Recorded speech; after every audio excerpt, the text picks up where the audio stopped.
नमस्कार मंडळी, श्री स्वामी समर्थ. ओम नमः शिवाय. हिंदू पंचांगानुसार यंदा 13 ऑगस्टपासून पवित्र श्रावण महिन्याला सुरुवात होणार असून 11 सप्टेंबर 2026 रोजी हा श्रावण महिना संपणार आहे. पवित्र श्रावण महिना हा भगवान भोलेनाथांना समर्पित असून याच महिन्यात भगवान भोलेनाथांनी माता पार्वतीला आपली पत्नी म्हणून स्वीकारले होते. तसेच हा महिना शिवभक्तांसाठी व भगवान भोलेनाथांच्या पूजा आराधनेसाठी अत्यंत विशेष महत्त्वाचा मानला जातो. भगवान शिवांना पती म्हणून मिळवण्यासाठी माता पार्वतीने 108 वर्षे कठोर तपश्चर्या केली होती आणि हा महिना भगवान शिवांना अत्यंत प्रिय आहे. पूर्ण श्रद्धेने आणि प्रामाणिकपणे भगवान भोलेनाथांची पूजा व्रत करणाऱ्या भक्तांच्या सर्व इच्छा मनोकामना भगवान भोलेनाथ या महिन्यात पूर्ण करतात. या महिन्यामध्ये भगवान भोलेनाथांचे वास्तव्य हे पृथ्वीवर असते आणि त्यामुळे त्यांची केलेली सेवा, उपासना, आराधना ही थेट भगवंतापर्यंत पोहोचते आणि भगवंत आपल्या सर्व इच्छा पूर्ण करतात. परंतु या श्रावण महिन्यामध्ये आपल्याकडून कळत नकळत अशा काही गोष्टी घडतात, चुका घडतात, ज्यामुळं आपण कितीही सेवा केली, कितीही उपासना आराधना केली तरी देखील आपण केलेल्या सेवेचं, आराधनेचं आपल्याला फळ प्राप्त होत नाही. तर या पवित्र श्रावण मासामध्ये तुम्हाला मी 3 वस्तू सांगणार आहे. आता या 3 वस्तू कोणत्या आहेत या चुकूनही कोणालाही द्यायच्या नाहीत. या वस्तू जर तुम्ही या बाहेर कोणत्याही व्यक्तीला जर देत असाल तर तुम्ही केलेल्या सेवेचं, आराधनेचं फळ तुम्हाला प्राप्त होणार नाही. उलट तुमच्यावर संकट, विघ्न, बाधा, अडचणी येण्याची शक्यता आहे. आता या कोणत्या 3 वस्तू आहेत याविषयीचीच अगदी थोडक्यात महत्त्वाची माहिती जाणून घेऊया.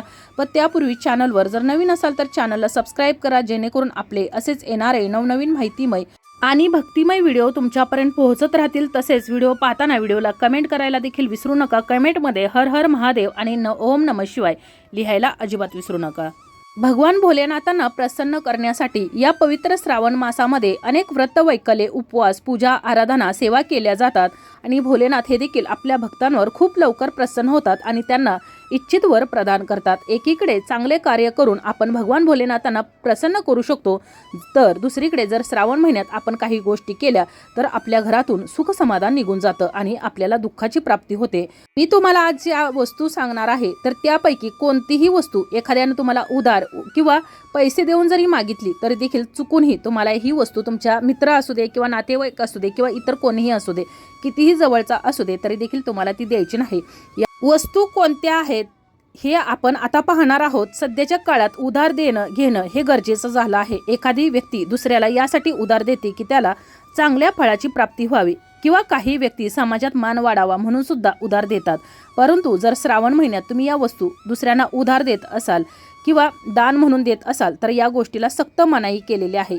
तर पहिली जी वस्तू आहे तर ती आहे भगवान भोलेनाथांशी संबंधित कोणतीही वस्तू तुमच्या घरामध्ये असेल तर ती वस्तू तुम्हाला चुकूनही कोणालाही उधार द्यायची नाही. मग भोलेनाथांशी संबंधित कोणतेही फळ असेल किंवा पूजेचं एखादं सामान असेल किंवा इतर कोणतीही वस्तू जी भोलेनाथांशी संबंधित असेल तर ती तुम्हाला उधार किंवा दान म्हणून द्यायची नाही. यामुळं भगवान भोलेनाथ तुमच्यावरती नाराज होणार आहेत आणि त्यामुळं तुम्हाला ही भोलेनाथांशी संबंधित एखादं फूल असेल जे भोलेनाथांना अत्यंत प्रिय आहे आणि ते तुमच्या झाडाला येत असेल तर ते देखील तुम्हाला या महिन्यामध्ये कोणालाही द्यायचं नाही. त्याचबरोबर हा श्रावण महिना हा धनप्राप्तीचा महिना मानला जातो आणि या महिन्यात साक्षात भोलेनाथ आपल्या भक्तांच्या घरी येतात आणि अशा वेळी जर कोणतीही व्यक्ती तुमच्याकडे जर पैसे उधार मागत असेल तर तरी देखील चुकूनही त्या व्यक्तीला पैसे उधार द्यायचे नाहीत. तसेच या महिन्यामध्ये कोणाकडूनही उधार पैसे घेऊ नये.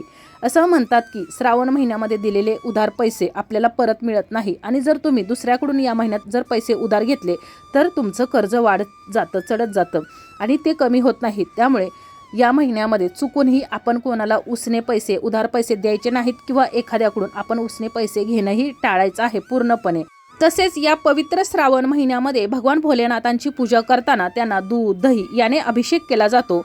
पांढऱ्या रंगाच्या वस्तू त्यांना अर्पण केल्या जातात. त्यांना पांढरा रंग अत्यंत प्रिय आहे आणि त्यामुळे तुम्हाला एक गोष्ट कायम लक्षात ठेवायची आहे की या पवित्र श्रावण महिन्यामध्ये कोणी सकाळच्या वेळी जर तुमच्या घरामध्ये दूध, दही, ताक किंवा तांदूळ जर मागत असेल किंवा दुधापासून बनवलेला कोणताही पदार्थ असेल तर तो चुकूनही तुम्हाला त्या बाहेरच्या व्यक्तीला द्यायचा नाही. यामुळे काय होतं तर तुमच्या घरातील लक्ष्मी ही दुसऱ्याच्या घरामध्ये निघून जाते. त्याचप्रमाणे तुम्हाला जर एखाद्या व्यक्तीला एखादी भेट वस्तू जर द्यायची असेल तर तुम्ही जर वापरत असलेलं घड्याळ जर तुम्हाला त्या व्यक्तीला भेट म्हणून द्यायचं असेल किंवा जरी तुम्हाला नवीन घड्याळ खरेदी करून जर त्या व्यक्तीला भेट म्हणून द्यायचं असेल तर ही चुकूनही करायची नाही. कोणाकडूनही तुम्ही घड्याळ भेट म्हणून घ्यायचं नाही.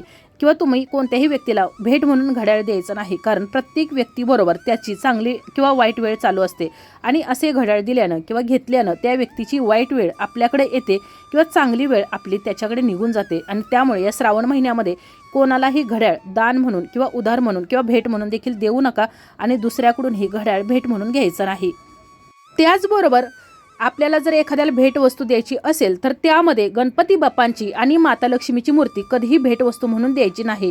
देवी लक्ष्मीची मूर्ती किंवा देवी लक्ष्मीच्या संबंधित कोणतीही वस्तू जर तुम्ही एखाद्या व्यक्तीला भेट म्हणून देत असाल तर तुमच्यासाठी आर्थिक संकटाचा धोका वाढतो आणि त्यामुळं लक्ष्मीची मूर्ती असेल किंवा तिच्या संबंधित कोणतीही वस्तू असेल तर ती निषिद्ध आहे आपल्याला भेट म्हणून देणं।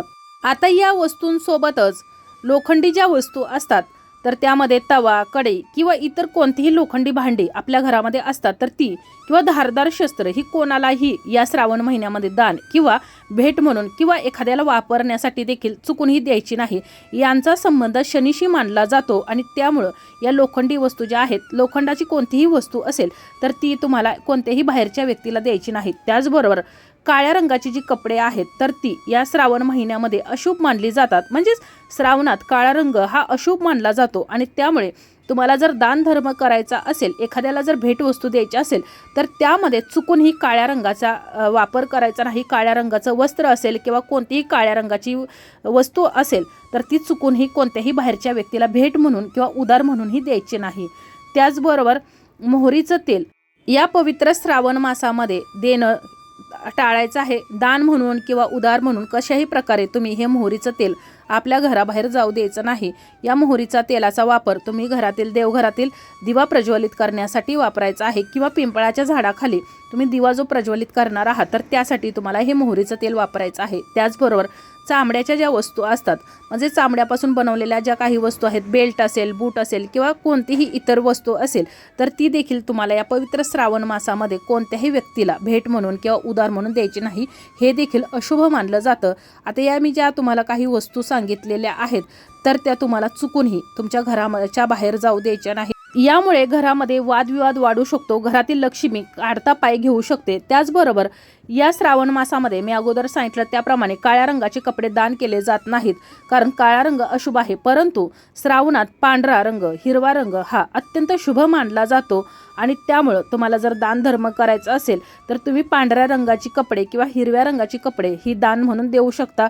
त्याचबरोबर श्रावण महिना हा सात्विक आणि शुद्धतेचा महिना मानला जातो, म्हणूनच मंगळवारी आणि शुक्रवारी मीठ तसेच धारदार वस्तूंचे दान केल्यानं नातेसंबंधात कटुता येते आणि त्यामुळं आपल्याला या वस्तू एखाद्याला देणं टाळायचं आहे। तर आता मी तुम्हाला ज्या 3 वस्तू किंवा इतर काही वस्तू सांगितलेल्या आहेत, या श्रावण मासामध्ये आपल्याला कोणत्याही बाहेरच्या व्यक्तीला उधार किंवा भेट किंवा दान म्हणून द्यायचे नाहीत, परंतु या पवित्र श्रावण मासामध्ये गरीब आणि गरजू लोकांना अन्नदान करणं खूप महत्त्वाचं आहे आणि यामुळं घरामध्ये सुख समृद्धी आणि भरभराट येते। त्याचबरोबर नवीन कपडे ही गरजूंना आपल्याला दान करायचे आहेत, ही देखील शुभ मानलं जातं। त्याचबरोबर श्रावण मासामध्ये काळे तीळ दान केल्यानं शनिदेवांचा प्रकोप शांत होतो आणि राहू केतूचे अशुभ प्रभाव कमी होतात। त्याचबरोबर चांदी दान केल्यानं घरामध्ये सुख समृद्धी येते आणि आर्थिक स्थिती सुधारते। त्यामुळे तुम्हाला जर शक्य असेल तर या पवित्र श्रावण मासामध्ये चांदीचा नाग तयार करून तुम्ही शिवलिंगावरती तुमच्या जवळपास असणाऱ्या अर्पण करू शकता। त्याचबरोबर पांढरे वस्त्र दान करणे देखील या महिन्यामध्ये अत्यंत शुभ मानलं जातं, कारण पांढरा रंग भगवान भोलेनाथांना अत्यंत प्रिय आहे। तर अशा प्रकारे आपण आज या व्हिडिओमध्ये या पवित्र श्रावण मासामध्ये कोणत्या वस्तू आहेत ज्या घराबाहेर चुकूनही जाऊन द्यायच्या नाहीत, ज्यामुळे आपल्याला आपल्या संपूर्ण कुटुंबाला त्याचे गंभीर परिणाम भोगावे लागतील, याविषयीची अगदी थोडक्यात माहिती जाणून घेतलेली आहे। त्याचबरोबर आपल्याला कोणत्या वस्तू दान करायच्या आहेत याविषयीची देखील माहिती जाणून घेतलेली आहे। आपण श्रावण मासामध्ये भगवान भोलेनाथाची मनापासून श्रद्धेने पूजा, सेवा, उपासना, आराधना करायची आहे।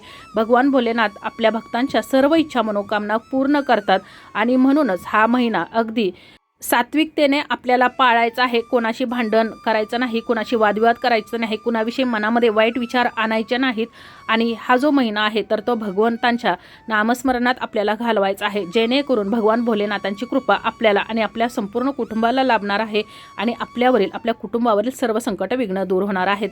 हे करत असतानाच आपल्याला आपल्याकडून कळत नकळत होणाऱ्या सर्व चुका देखील टाळायच्या आहेत। तर अशा प्रकारे आपण आज जी माहिती जाणून घेतलेली आहे त्याविषयी जर तुमच्या काही समस्या अडचणी असतील तर तुम्ही मला कमेंटमध्ये विचारू शकता. माहिती आवडली असेल तर व्हिडिओला लाईक करा, चॅनलला सबस्क्राईब करा आणि हा व्हिडिओ जास्तीत जास्त शेअर करा. धन्यवाद.